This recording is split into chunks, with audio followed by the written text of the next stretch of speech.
Sa Nevers, sa puso ng France, may isang kapilya kung saan ang katahimikan ay mas mabigat kaysa sa kahit anong katedral. Hindi ito isang malaking kapilya. Wala itong mga sikat na fresko o mga monumentong haligi. Ang liwanag ay pumapasok na sinasala sa matataas na bintana at nakapatong sa isang bagay sa gitna ng nabe. Isang kabaong na gawa sa kristal at ginintuang tanso. At sa loob nito, isang babaeng tila natutulog. Naroon na siya simula pa noong 1925. Bata pa ang kanyang mukha, mapayapa, halos malinaw. Nakakrus ang kanyang mga kamay sa kanyang dibdib, may rosaryo sa pagitan ng kanyang mga daliri. Ang itim na abito ng Sisters of Charity ay bumabalot sa kanyang buong katawan at tanging ang kanyang mukha at mga kamay lamang ang nakalantad sa likod ng salamin. Ang mga peregrino na lumalapit at daan-daang libo bawat taon ay lumalapit sa loob ng wala pang 1 metro at kalahati mula sa mukhang iyon. Ang ilan ay nagdarasal. Ang ilan ay umiiyak. Ang ilan ay nakatingin lang, hindi makaiwas ng tingin. At lahat mananampalataya man o hindi, ay tahimik na nagtatanong ng parehong tanong. Paano ito posible? Nang buksan nila ang kabaong sa unang pagkakataon, 30 taon pagkatapos ng kanyang pagkamatay, may natuklasan silang hindi inaasahan ng mga doktor. Ang krusipiho na hawak niya ay nababalutan ng verdigris. Kinakalawang na ang metal dahil sa oksihenasyon. Kinakalawang na ang rosaryo sa tabi ng kanyang mga kamay. Dumidilim ang mga butil. Mamasa-masa at lumana ang kanyang relihiyosong gawi, halos nawasak na ng basang lupa. Lahat ng bagay sa paligid niya ay nilamon na ng panahon, ngunit hindi ang kanyang katawan. Itinala ni na Dr. David at Jordan. Sa opisyal na ulat na ang balat ay nanatili sa natural na tono, dumidikit sa mga kalamnan at ang mga ito sa mga buto, na ang mga ngipin ay nasa tamang lugar, na ang mga talukap ng mata ay natatakpan ang mga mata nang hindi lumulubog. Ang mga kamay na humahawak sa kinakalawang na rosaryo ay perpekto. Walang amoy ng pagkabulok. 30 taon sa ilalim ng lupa sa isang simpleng kabaong na gawa sa pino nang walang anumang pag-eembalsamo, at ang oras ay kumukuha ng metal, kahoy at tela. Ngunit hindi nito nahawakan ang laman, at narito ang kabalintunaan na siyang dahilan kung bakit ang kwentong ito ay isa sa mga pinakapambihira sa pananampalatayang Kristiyano. Ang babae sa loob ng kabaong na iyon ay ang parehong batang babae na, sa edad na 14, ay nakatuklas gamit ang sarili niyang mga kamay sa bukal ng tubig na nagpapagaling sa milyon-milyong tao hanggang sa kasalukuyan. 5 milyong peregrino mula sa mahigit 100 at 40 bansa ang bumibisita sa bukal na ito. Bawat taon sa Sanctuary of Our Lady of Lourdes, 72 lunas ang idineklarang hindi maipaliwanag ng Lourdes Medical Bureau sa agham. Pagkatapos ng mga pagsusuring tinatawag mismo ng simbahan na napakahigpit na isinagawa ng mga independenteng doktor na sumusubok sa lahat ng natural na paliwanag bago kilalanin ang pambihira, ngunit hindi kailanman pinagaling ng tagsibol si Bernadette. Ang tubig na umaagos mula sa kanyang mga kamay ay hindi kailanman nakapagpagaan ng hika, na sumakal sa kanya simula pa noong siya ay 11 taong gulang. Hindi nito kailanman naantig ang tuberkulosis na lumalamon sa kanyang mga baga at buto. Hindi nito kailanman naibalik ang kalusugan na hindi niya kailanman naranasan. Namatay si Bernadette sa edad na 35, nilamon ng sakit pagkatapos ng 9 na taon na nakahiga sa isang kumbento 700 kilometro mula sa Lourdes. Hindi na nakabalik sa groto kung saan nagsimula ang lahat. Ang Birheng Maria mismo ay tumingin sa mga mata ng batang babae na iyon at sinabi, "Nang may buong lambing ng langit, hindi ko ipinapangako sa iyo ang kaligayahan sa buhay na ito, kundi sa kabilang buhay." At tinanggap ito ni Bernadette. Nang tanungin kung bakit hindi siya pinagaling ng bukal, ang isasagot niya ay may kakaibang pagiging simple. Hindi para sa akin ang bukal. Ito ang kwento ng santo na nagpagaling sa buong mundo, maliban sa kanyang sarili. Para maunawaan si Bernadette, kailangan mong maunawaan kung ano ang nawala sa kanya bago siya makakuha ng kahit ano. Si Marie Bernadette Soubirous ay ipinanganak noong Enero 7, 1844, sa Molin de Boli, isang gilingan ng harina sa pampang ng isang sanga ng ilog Gave de Pau sa maliit na bayan ng Lourdes sa French Pyrenees. Ang Lourdes noong panahong iyon ay isang maliit na bayan na may mahigit 4,000 naninirahan na napapalibutan ng mga bundok malayo sa lahat. Ang kanyang ama si Francois Subirus at ang kanyang ina si Luis Castero ay ikinasal dahil sa pag-ibig 1 taon na ang nakalilipas. Mayaman ang gilingan, iginagalang ang pamilya, at si Bernadette ang panganay na anak na babae, na binyagan makalipas ang 2 araw sa simbahan ni San Pedro, ay lumaki sa unang 10 taon ng kanyang buhay na napapaligiran ng pagmamahal at katatagan. Siya ang tagapagmana ng isang negosyo ng pamilya na tumatakbo sa loob ng maraming henerasyon. Pagkatapos, gumuho ang lahat. Dumating ang Rebolusyong Industrial sa Pyrenees. Dahil sa mga gilingang pinapagana ng singaw, ang mga artisanal na gilingan ay naging lipas na sa loob ng isang iglap. Si Francois, isang mahusay na gilingan, ngunit isang napakasamang tagapamahala, ay nagkautang at nawalan ng Moulin de Boly noong 1854. Si Bernadette ay 10 taong gulang. Nagsimulang magkawatak-watak ang pamilya. Mula sa gilingan patungo sa gilingan, mula sa bahay-bahay, bawat isa ay mas maliit, bawat isa ay mas madilim, bawat isa ay mas malamig. Ang ama ay nagsimulang magtrabaho bilang isang arawang manggagawa sa mga panaderya at mga kumpanya ng transportasyon. Tinatanggap ang anumang trabahong darating sa kanya. Ang ina ay naglalaba ng mga damit para sa mga kapitbahay at naglilinis ng mga bahay. Sa 9 na anak na ipanganganak ni Luis, 5 ang namamatay sa pagkabata. 3 bago umabot sa kanilang unang kaarawan. Ang kamatayan ay parang anino na nagbabantay sa pamilyang iyon. Noong 1855, isang epidemya ng kolera ang lumaganap sa Timog Kanlurang, France. Si Bernadette, sa edad na 11 ay nahawa ng sakit. Nakaligtas siya, ngunit ang kolera ay nag-iwan ng marka na dadalhin niya hanggang sa kanyang kamatayan. Isang talamak at matinding hika na pumigil sa kanyang normal na paglaki. Ang bawat taglamig ay isang pagsubok.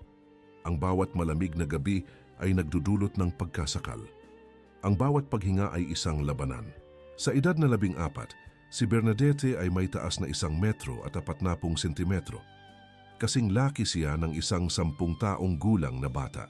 Noong 1857, ang pagbagsak ng pamilya ay umabot sa pinakamababang antas. Tinanggap ni Francois ang alok mula sa pinsan ng kanyang asawa, ang manirahan ng walang upa sa isang lugar na tinatawag na Le Cachot, ang piitan. Ito ang selda ng parusa ng isang hindi na ginagamit na bilangguan. Kinundena ng mga autoridad ang lugar na ito bilang masyadong marumi para magkulong ng mga bilanggo. At doon, kung saan tumanggi ang hustisya na ikulong ang mga kriminal, ngayon ay naninirahan ng isang buong pamilya. 16 na metro kuwadrado. Walang tubig na umaagos. Walang bentilasyon. Ang mababang kisame. Ang mga dingding na may mamasa-masang bahid. Ang malamig na sahig na bato. Ang tanging bintana ay nakatanaw sa isang patio kung saan naiipon ang dumi ng hayop at ang amoy ay tumatagos sa siwang anumang oras ng araw o gabi. Doon 6 na tao ang natutulog, kumakain, nagdarasal, at humihinga ng mamasa-masa at mabahong hangin na nagpapalala sa hika ni Bernadette tuwing gabi ng taglamig. Kapag bumababa ang temperatura sa ibaba ng 0, hindi siya makatulog. Ginugugol niya ang mga gabing nakaupo, sinusubukang huminga ng hangin na tinatanggihan ng kanyang mga baga. Gayunpaman, naalala sila ng mga nakakakilala sa pamilyang Subirus bilang mapagmahal. Sinabi ng isang kamag-anak ni Luis na siya ay isang mabuting Kristiyano, mabait at napakasipag. Hindi sinira ng paghihirap ang pagmamahal. Binalot lamang ito ng lahat ng posibleng paraan. Ilang linggo matapos lumipat sa Cachot, inaresto si Francois. Inakusahan siya ng isang panadero ng pagnanakaw. Gumugol siya ng 1 linggo sa kulungan bago pinalaya dahil sa kakulangan ng ebidensya, ngunit nanatili ang kahihiyan. Ang dating tagagiling, na dating nagmamay-ari ng sarili niyang negosyo, ay isa na ngayong pinaghihinalaang magnanakaw na nakatira sa isang selda na itinuring ng sistema ng hustisya na hindi karapat-dapat sa mga kriminal. Para maibsan ang pasanin ng pamilya, 1 bibig na lang ang kulang sa pagkain. Ipinadala si Bernadette sa kalapit na nayon ng Bartres sa ilalim ng pangangalaga ni Marie Lagues, ang kanyang dating yaya. Doon nagpapastol siya ng mga tupa sa bukid sa araw, nag-alaga sa 5 anak ng bahay, at sinubukang matutunan ang katekismo sa gabi. Ngunit may isang problema na tila hindi malulutas. Si Bernadette ay nagsasalita lamang ng dialektong Occitan, ang wika ng Pyrenees, at ang katekismo ay itinuro sa Pranses. Hindi niya maalala ang mga salita. Magulong-gulo ang mga sagot. Natapos ang mga aralin sa mga hiyawan at luha. Minsan ay itinapon ni Madame Lagues ang aklat ng katekismo sa kabila ng silid at sinigawan ang umiiyak na batang babae. Wala kang matututunan. Isa lang ang gusto ni Bernadette, ang magsagawa ng kanyang unang komunyon. Ang tanggapin si Jesus sa Eucharistia, ngunit hindi siya marunong bumasa, hindi siya marunong magsulat, at ang katekismo sa wikang Pranses ay parang pader na hindi niya kayang akyatin. Sa gabi mag-isa inuulit niya mula sa memorya ang ilang pormulang alam niya. Sa umaga ang mga bukid at ang mga tupa. Sa gabi ang mga salitang hindi niya maintindihan. Ito ay isang pabilog na buhay, walang nakikitang abot tanaw. Noong Enero ng 1858, nakumbinsi niya ang kanyang ama na pabalikin siya sa Lourdes. Bumalik siya sa kasyo, sa halumigmig, sa lamig, sa amoy ng dumi ng hayop, ngunit pati na rin sa kanyang pamilya at sa mga pari na maaring magturo ng kanyang katekismo sa sarili niyang bilis. Pumayag si Abbot Pomian, ang vicar ng Lourdes, na ihanda siya. Sa wakas ay nagsimulang matuto si Bernadette. Pagkalipas ng 2 linggo noong 10 ng Pebrero, pinapunta ng kanilang ina si Bernadette, ang kanyang kapatid na si Toinette at ang kanilang kaibigang si Jean Abadie upang manguha ng panggatong sa labas ng lungsod. Malamig noon, walang panggatong sa bahay at patay ang pugon. Pumunta sila sa isang lugar na tinatawag na Masabiel, lumang bato sa lokal na dialekto. Ito ay isang tambakan ng basura sa pampang ng Ilog Gav, isang bukas na lugar na iniiwasan ng mga kagalang-galang na residente ng Lourdes. Doon nanginginain ang mga baboy. Ayon sa lokal na tradisyon, ito ay isang sinaunang lugar ng paganong pagsamba at marami ang nagkukrus kapag dumadaan. Walang nakaisip na sa loob ng ilang minuto sa lugar na iyon na kinamumuhian ng lahat ay hahawakan ng langit ang lupa. Ang 2 batang babae, sina Toinette at Jean, ay tumawid sa nagyayelong batis sa harap ng kuweba at nagpatuloy na mumulot ng mga sanga. Nanatili si Bernadette. Ayaw niyang mabasa ang kanyang medyas. Naupo siya sa pampang, hinubad ang isang sapatos at sinimulang ibaba ang kanyang medyas nang makarinig siya ng isang tunog. Parang dagundong ito ng hangin, ngunit hindi gumagalaw ang mga puno. Ang mga palumpong ay tahimik, mahina ang agos ng batis, walang gumagalaw, maliban sa isang ligaw na rosas. Sa natural na lungga ng bato, sa itaas ng kuweba, isang ligaw na rosas ang gumalaw ng mag-isa. At sa likod nito, mula sa loob ng kadiliman ng batong alkoba, ay dumating ang isang nakasisilaw na liwanag. At sa loob ng liwanag, isang puting figura. Inilarawan ni Bernadette ang kanyang nakita nang may katumpakan na parang isang taong nakatingin sa isang totoong tao. Isang dalaga, hindi mas matangkad sa kanya, nakasuot ng puti, may puting belo na nakatakip sa kanyang ulo at nakayuko. May asul na sinturon sa kanyang baywang, isang dilaw na rosa sa bawat paa.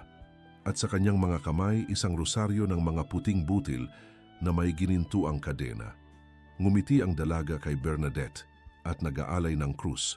Hindi sinabi ni Bernadette na nakita niya ang Birheng Maria. Hindi niya kailanman sinabi iyon. Tinawag niya ang figura na achero, isang salita mula sa dialektong Occitan, na ang ibig sabihin ay iyon. Iyon ang nakita ko. Iyon ang tinutukoy ko. Iyon lang ang masasabi ng isang 14 na taong gulang na batang babae, hindi marunong bumasa at sumulat, walang bokabularyo sa teolohiya. Ang dalaga ng liwanag ay hindi isang konsepto, isa siyang presensya. At walang maibigay na salita si Bernadette para sa kanya, mga mata lamang. Nang mga sumunod na araw, bumalik si Bernadette sa groto. Sa ikatlong aparisyon, noong ika-19 ng Pebrero, unang nagsalita ang acheron. Ginamit niya ang formal na tawag, ikaw, na hindi pa nagamit ni Numan kay Bernadette. Sabi niya, Maaari ka bang pumunta rito ng 15 araw? At dagdag niya ng may lambing na hindi nakalimutan ni Bernadette, hindi ko ipinapangako sa iyo ang kaligayahan sa mundong ito, kundi sa kabilang buhay. Nagsimula ang banal na 2 linggo. Pumupunta si Bernadette sa groto araw-araw. Dumami ang tao, mula sa 12 hanggang daan-daan, mula daan-daan hanggang libu-libo. Humingi si Achero ng panalangin at penitensya. Penitensya, penitensya, penitensya.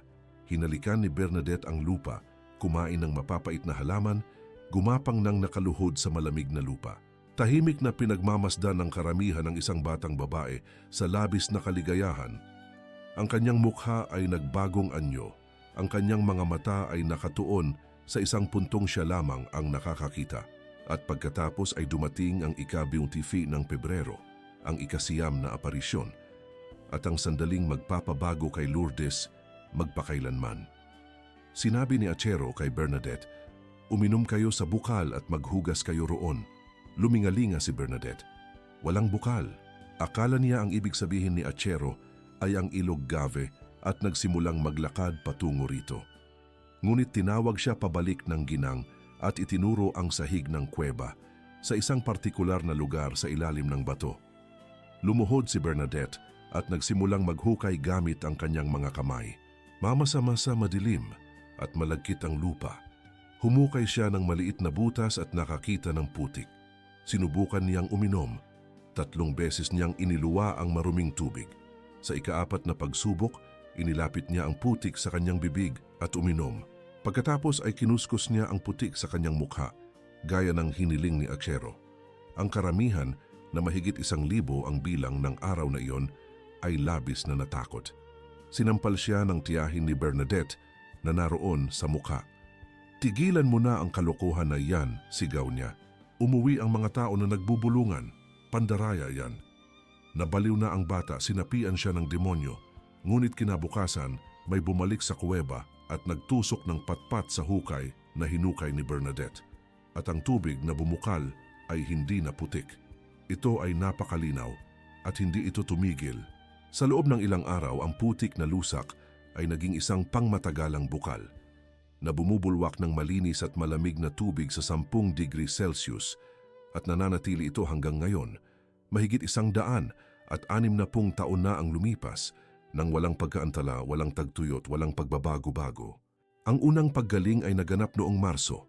Si Catherine Latapi, isang babaeng mula sa rehiyon na may paralitikong kamay, ay inilubog ang kanyang braso sa tubig at muling nakagalaw ng buo ang kanyang mga daliri. Ngunit hindi pa rin alam ni Bernadette kung sino si Achero. Si Padre Peyramale, ang kura-paroko ng Lourdes, isang lalaking masungit at mapagduda, ay humingi ng sagot. "Kung gusto mo ng kapilya, sabihin mo sa akin kung sino ka," tanong ni Bernadette. Ngumiti lamang si Achero. Nagtanong siyang muli. Katahimikan, muli, isang ngiti, hanggang sa ika-25 ng Marso. Dumating ang 1,858. Ang kapistahan ng anunsyo ng Panginoon, ang araw kung kailan ipinagdiriwang ng simbahan ang sandali ng sabihin ng Anghel Gabriel kay Maria. "Mabuhay ka, napupuno ng biyaya." Gaya ng nakatala sa Ebanghelyo ni San Lucas, Kabanata 1, Talata 28. Pumunta si Bernadette sa gruta ng madaling araw, kasama ang kanyang mga tiyahin. Lumuhod siya, nagdasal siya ng isang misteryo ng rosaryo, lumitaw si Achero, at sa ika-4 na pagkakataon, nagtanong si Bernadette, "Bini-bini, maaari po ba ninyong sabihin sa akin kung sino kayo?" Itinaas ng dalaga ang kanyang mga mata sa langit. Ibinuka niya ang kanyang mga kamay na nakaunat sa lupa at sumama sa panalangin. At sinabi niya sa dialektong Occitan ni Bernadette, hindi sa Pranses, hindi sa Latin, kundi sa wika ng kawawang dalagang iyon mula sa Pyrenees, "Que soy era Immaculada Concepcion." Ako ang Immaculate Conception. Walang ideya si Bernadette kung ano ang ibig sabihin ng mga salitang iyon. Tumakbo siya palabas ng groto, paulit-ulit na inuulit ang parirala sa daan, parang may dalang mensaheng napakahalaga para malimutan. Nakarating siya sa rektoryo at ibinuhos ang mga salita kay Padre Peyramale. Namutla ang kura-paroko. 4 na taon na ang nakalilipas, noong 1054. taimtim na binigyang kahulugan ni Papa Pio IX ang dogma ng Immaculate Conception, ang katotohanan ng pananampalataya kung saan ang Birheng Maria, na nag-iisa sa lahat ng tao, ay ipinaglihi ng walang bahid ng orihinal na kasalanan. Ang Katisismo ng Simbahang Katoliko sa mga talata 494 hanggang 493 ay nagtuturo ng misteryong ito bilang isang mahalagang bahagi ng pananampalataya.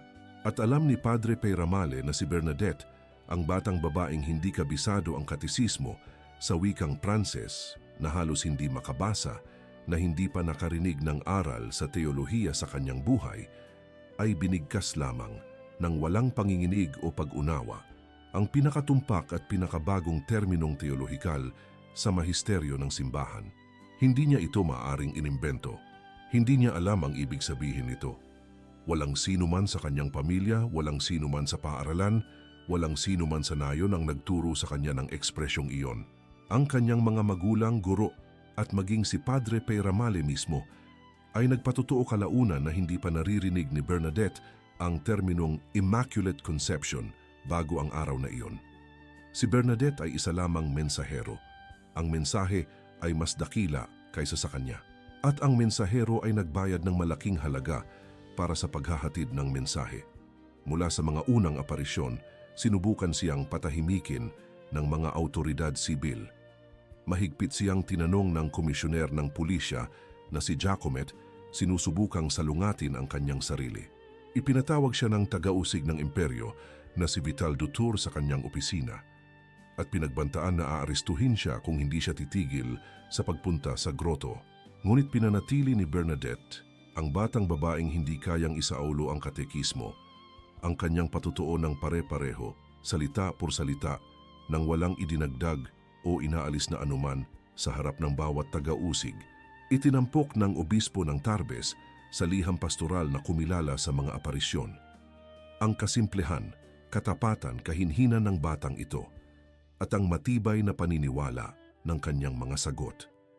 Hindi siya nagpalabis, hindi siya nagdrama, hindi siya nag-imbento.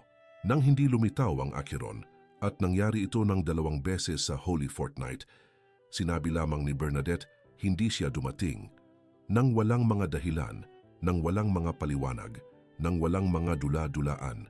At nang sinubukan nilang bilhin siya gamit ang mga regalo, alok ng pera, pangako ng kaginhawahan, iisa lang ang sagot, gusto kong manatiling mahirap. Sa kabuuan 18 beses na nagpakita ang akwero kay Bernadette mula sa unang pangitain noong ika-11 ng Pebrero hanggang sa huli noong ika-16 ng Hulyo, ang kapistahan ng Mahal na Birhen ng Bundok Carmel. Noong huling aparisyon, pinalibutan at hinarangan ng mga autoridad ang groto. Kinailangan ni Bernadette na tumingin mula sa kabilang panig ng ilog at sinabi niya pagkatapos, hindi ko pa siya nakitang ganito kaganda. Natapos ang mga aparisyon noong Hulyo 16, 1858, ang kapistahan ng Mahal na Birhen ng Bundok Carmel. Mayroong 18 sa kabuuan. Isang komisyon ng kanonikal ang nag-imbestiga sa mga pangyayari sa loob ng 4 na taon. At noong 1862, opisyal na idineklara ni Obispo Lawrence ng Tarbes na ang Birheng Maria ay tunay ngang nagpakita kay Bernadette Soubirous. Ngunit ang pagkilala ay hindi nagdulot ng kapayapaan kay Bernadette. Nagdulot ito ng pagdami ng mga tao, mga mausisang tagamasid, mga mamamahayag, mga deboto, mga nagdududa, lahat ay gustong makita ang propeta. Gusto nilang hawakan niya ang kanilang mga rosaryo upang basbasan ang kanilang mga bagay. Tumanggi si Bernadette nang may matalas na pagpapatawa na ikinagulat ng mga umaasang makakatagpo ng isang ethereal mistiko. Nang itulak sa kanya ang mga rosaryo upang mahawakan, sumagot siya, hindi ako nagsusuot ng estola. Nang sinubukan nilang ibenta ang kanyang mga medalya, pinutol niya ang mga ito. Hindi ako mangangalakal. At nang makita niya ang mga larawan ng kanyang sarili na ibinebenta sa 10 barya, nagkomento siya ng may tuyong panunuya. 10 barya, iyon lang ang halaga ko. Ang katanyagan ay isang pasanin na ayaw dalhin ni Bernadette. Noong 1866, sa edad na 22, Gumawa siya ng desisyon na magtatakda ng natitirang bahagi ng kanyang buhay. Sumali siya sa Sisters of Charity ng Nevers, isang kongregasyon na matatagpuan mahigit 700 kilometro mula sa Lourdes. Sinadya ang distansya. Gusto na ni Bernadette na maglaho. "Pumunta ako rito para magtago," sabi niya pagdating sa kumbento ni San Hildardo. Tinanong ng ina superior kung ano ang alam niyang gawin. Sumagot si Bernadette, walang gaanong kapaki-pakinabang. Kinabukasan, pagkatapos ng kanyang pagdating, hiniling sa kanya ng mga superior na isalaysay ang mga aparisyon sa harap ng buong komunidad na nagtipon. Sumunod si Bernadette at pagkatapos ay dumating ang utos na magtatagal hanggang sa huli. Huwag nang pag-usapan muli ang bagay na ito. 15 taon ng relihiyosong buhay at pinagbawalan si Bernadette. Nabanggitin kung ano ang nagbigay kahulugan sa kanya. Ang baguhang ginang, si Inang Marie-Thérèse Vauzou, ay tinatrato si Bernadette ng may kahigpitan na higit pa sa karaniwang disiplina. Si Vauzou ay nagmula sa isang marangal na pamilya at marahil ay nagalit na ang pinakadakilang biyaya ng langit ay bumagsak sa isang batang babaeng magsasaka na hindi marunong bumasa at sumulat. Inakusahan niya si Bernadette ng kapalaluan. Nang ang malalang sakit ng tuhod ay nagtulak sa kanya na paika-ika, sinabi ni Vauzou na sadyang paika-ika si Bernadette upang makilala siya ng mga tao sa mga madre. Minsan niyang ipinahayag na si Bernadette ay walang kwenta. Hindi niya kailaman ibinigay sa kanya ang pagmamahal na ibinibigay niya sa ibang mga baguhan. Labis na nagdusa si Bernadette mula rito. Siya ay sensitibo, matalino at puno ng buhay. Mayroon siyang likas na talento sa pag-aalaga ng mga may sakit at isang pagkamapagpatawa na nagpapasaya sa mga kapatid sa oras ng libangan. Ngunit ang lamig ni Vauzou ay isang sugat na hindi maghihilom. Sa isang espiritual na retreat, isinulat ni Bernadette sa kanyang mga kuwaderno, "Ang pagsisikap na maging walang pakialam sa lahat ng sinasabi o iniisip ng aking mga nakatataas o kasama tungkol sa akin. Ang mamuhay lamang para sa Diyos, saan man, palagi." Sumulat si Apostol Pablo sa ikalawang sulat sa mga taga-Korinto, Kabanata 12, talata 9 at 10. "Ang aking biyaya ay sapat na para sa iyo, sapagkat ang aking kapangyarihan ay nagiging ganap sa kahinaan." Isinabuhay ni Bernadette ang mga salitang ito sa kanyang sariling laman. Sa unang 6 na taon sa kumbento, nagtrabaho siya bilang katulong ng nurse at pagkatapos ay bilang isang sakristan, nagbuburda ng mga tela at kasuotan sa altar na may espesyal na kagandahan na hinangaan ng mga madre. Sa huling 9 na taon, unti-unti siyang nilamon ng tuberculosis at hika. Tinawag niya ang sakit na aking trabaho.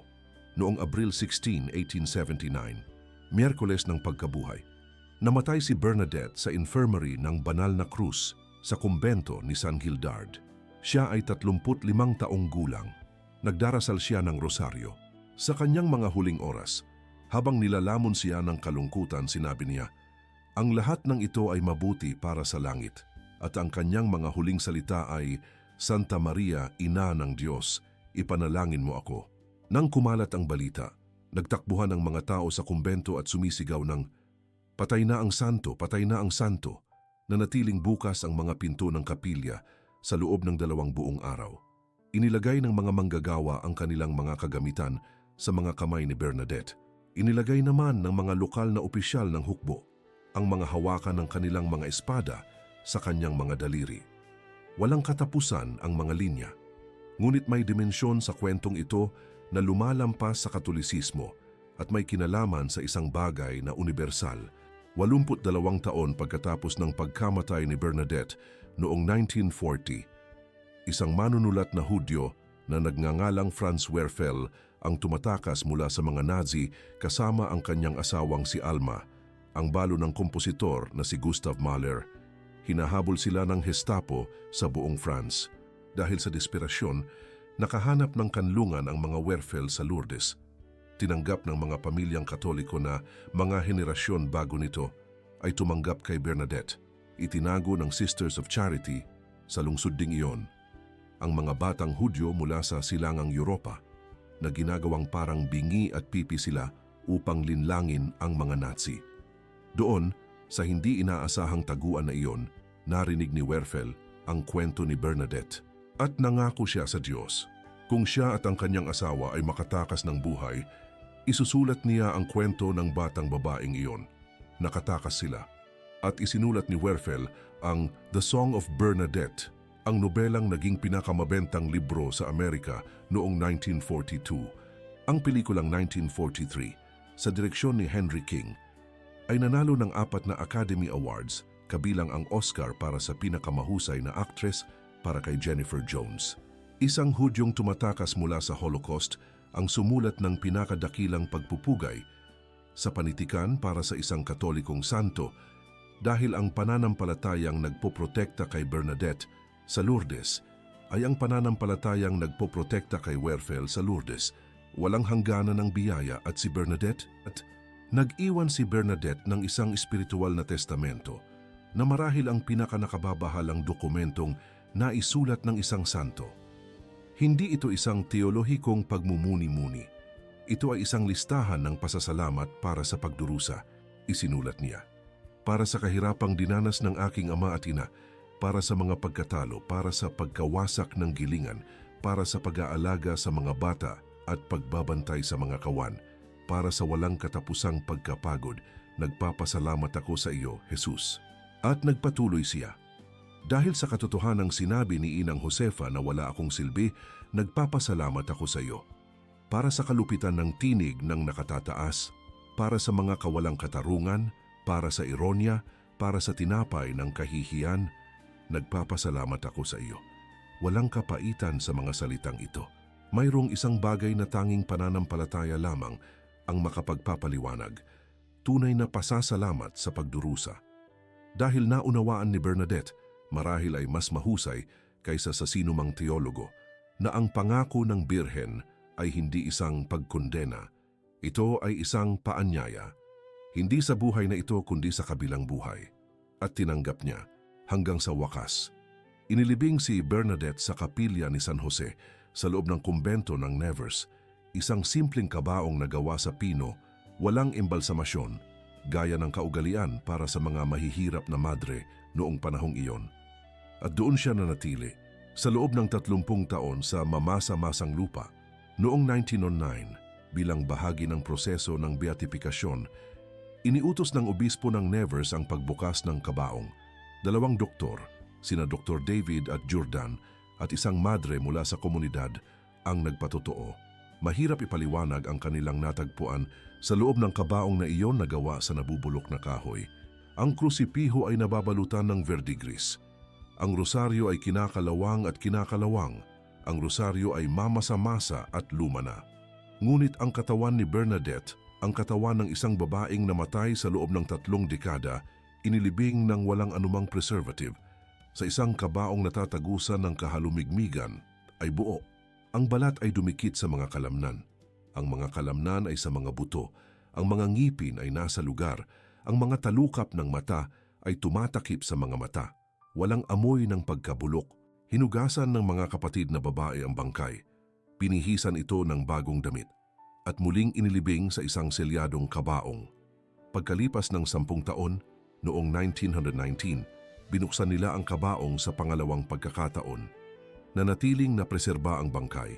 Itinala ni Dr. Comte na ang atay na karaniwang isa sa mga unang organong nabubulok ay nasa kahangahangang kalagayan ng preserbasyon. Inalis niya ang mga piraso ng ika-5 at ika-6 na kanang tadyang bilang mga labi. Sa ikatlong paghuhukay noong 1925, 46 na taon pagkatapos ng kanyang pagkamatay, ang katawan ay lumalaban pa rin. Nagdilim ang balat ng kanyang mukha, marahil dahil sa paghuhugas na ginawa ng mga madre noong unang paghuhukay. At pagkatapos ay may nangyari na nag-iisa sa sagrado at sa nakakagulat. Upang ihanda ang katawan para sa pampublikong paggalang, tinawag ng simbahan si Pierre Imans, ang pinakatanyag na tagalikha ng mga manikin na gawa sa wax sa Paris, na sikat sa paggamit ng totoong buhok, mga mata na salamin, at mga ngipin na porselana upang lumikha ng mga figura na may nakakagambalang realismo. Hulmahin ni Imans ang isang manipis na maskarang wax mula sa mga impresyon ng mukha at mga kamay ni Bernadette na kinumpleto ng mga tunay na litrato. Ang resulta ay ang nakikita ng mga peregrino hanggang sa araw na ito. Isang bata at maselang mukha na may ekspresyon ng kapayapaan na tila inaantok lamang. Hindi kailanman inangkin ng simbahan na ang katawan ay mahimalang hindi nabubulok sa ganap na kahulugan. Sinabi nito na ang pangangalaga nito ay pambihira, kapansin-pansin at karapat-dapat pagnilayan. At marahil iyon mismo ang dahilan kung bakit ito napakalakas. Hindi ito patunay. Ito ay isang tanda, isang paanyaya upang mas masusing tingnan. Dahil ang mahalaga ay hindi ang bangkay sa Nevers. Ang mahalaga ay ang bukal sa Lourdes. Ang bukal na hinukay ni Bernadette gamit ang kanyang mga kamay sa putik noong ika-25 ng Pebrero, 1058 ay patuloy na bumubulwak. 32,000 litro sa isang araw. Sa parehong hindi nagbabagong temperatura na 10 degree. Walang tigil, walang tagtuyot, walang pagbabago. Sa loob ng mahigit 160 taon, mula sa parehong putik na walang inaasahan ang karamihan, gaya ng sinasabi sa Ebanghelyo ni Juan sa Kabanata 7, talata 38. Mula sa kaniyang puso ay aagos ang mga ilog ng tubig na buhay. Alam ni Bernadette na hindi para sa kanya ang bukal. Minsan niyang sinabi, walang kabutihan ang tubig kung walang pananampalataya. At nang tanungin kung ano ang kanyang papel sa lahat ng ito, sumagot siya ng isang parirala na mas nagsasabi tungkol sa kabanalan kaysa sa anumang treatise. Ginamit ako ng birhen na parang walis upang walisin ang alikabok. Kapag natapos na ang gawain, ang walis ay inilalagay sa likod ng pinto. Ayaw niyang maging santo, ayaw niyang maging sikat, ayaw niyang maalala. Ang gusto lang niya ay matanggap ang kanyang unang komunyon at sa huli ay nabigyan niya ang buong mundo ng pinagmumulan ng tubig na buhay. Si Bernadette ay ginawang santo ni Pius X noong Disyembre 8, 1933, ang kapistahan ng Immaculate Conception. Ang parehong titulo na binigkas ko gaya mo sa wikang Occitan noong umagang iyon ng Marso sa groto ng Masabiel sa harap ng isang batang babae na hindi maintindihan ang kanyang naririnig. Kumpleto na ang bilog. Ngayon sa taong 2026, nararanasan ng Santuwaryo ng Lourdes ang temang pastoral ng anunsyo. Mabuhay, puno ng biyaya, ang Panginoon ay sumasa iyo. Ito rin ang misteryo, ang parehong oo, ang oo ni Maria sa anghel, ang oo ni Bernadette sa birhen, ang oo na hindi nakakaintindi ng lahat, ngunit nagtitiwala sa nagtatanong. Kung naantig ng kwentong ito ang iyong puso, ibahagi ito sa isang taong kailangang makarinig na ang biyaya ng Diyos ay hindi pumipili ng mga pinakahanda, pinipili nito ang mga pinakanakakahanda. Gaya ng sabi ni Bernadette, pinili ako ng birhen dahil ako ang pinakamangmang. San Bernadette Subirus, ipanalangin mo kami